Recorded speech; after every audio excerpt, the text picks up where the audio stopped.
श्री स्वामी समर्थ स्वामी आहेत या चॅनलवर आपले स्वागत आहे। मकर संक्रांतीचा सण एकूण 3 दिवस चालतो। भोगी, संक्रांत आणि किंक्रांत। त्यापैकी उद्या 13 जानेवारी सोमवारला भोगी आहे। भोगी म्हणजे भुज या धातूपासून बनला आहे। याचा अर्थ खाणे, उपभोगणे। या दिवशी इंद्रदेवाची आठवण काढली जाते। इंद्रदेवाने आपल्या धर्तीवर उदंड पीक पिकावे म्हणून प्रार्थना केली होती।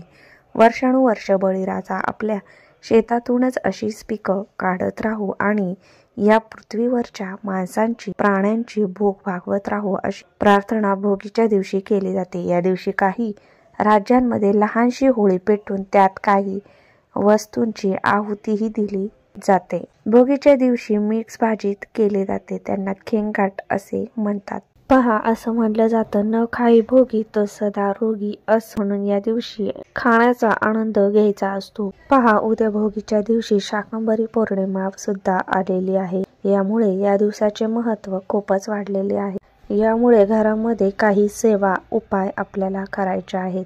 तुम्हाला खूप प्रभावी असा उपाय मी सांगणार आहे। तुम्हाला उद्या शाकंभरी पौर्णिमा आणि भोगी आहे, तर सकाळीच तुम्हाला या एका झाडाला स्पर्श करायचा आहे। या झाडाला स्पर्श केल्यामुळे तुमच्या आयुष्यातील दुःख, दारिद्र्य, भोग सगळे संपून जाणार आहेत व सुख समृद्धी येईल।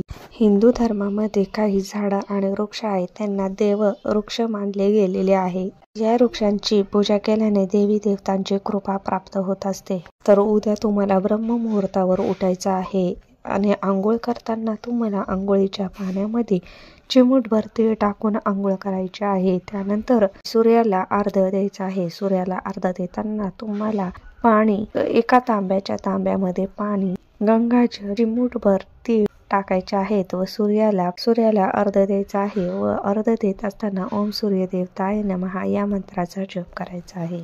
तसेच देवघरातील पूजा करताना तुम्हाला पाण्यामध्ये चिमूटभर तीळ टाकायचे आहेत व देवांनाही तशीच आंघोळ घालायची आहे। उद्या तिळाला फार महत्त्व आहे।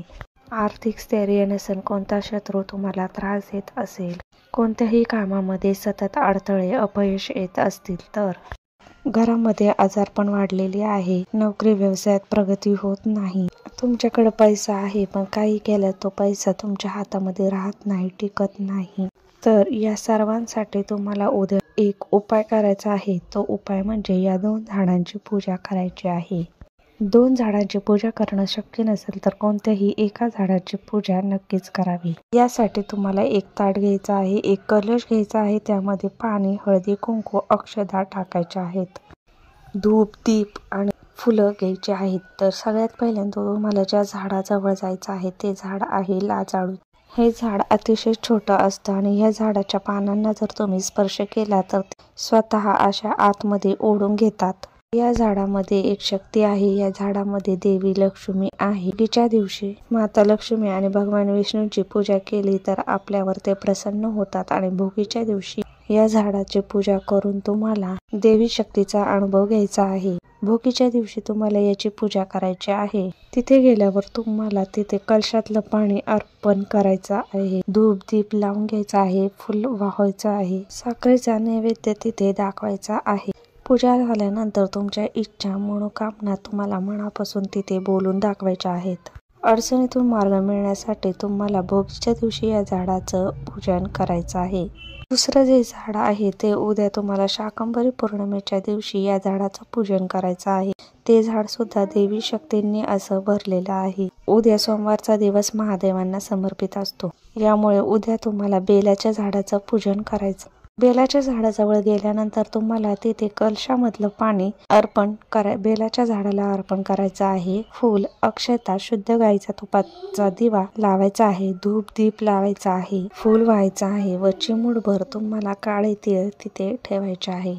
भोगीच्या दिवशी तुम्ही बेलाच्या झाडाची पूजा केल्याने तुमच्या जीवनातील सर्व अडचणी, दुःख, भोग संपून जातील व सुख समृद्धी आनंद येईल। बेलाचं झाड हे महादेवांना अतिशय प्रिय आहे, तर शक्य झालं तर तुम्ही बेलाच्या झाडाची उद्या अवश्य पूजा करावी। हे दोन्हीही झाडं तुम्हाला मिळाले तर नक्कीच या झाडांची पूजा करा।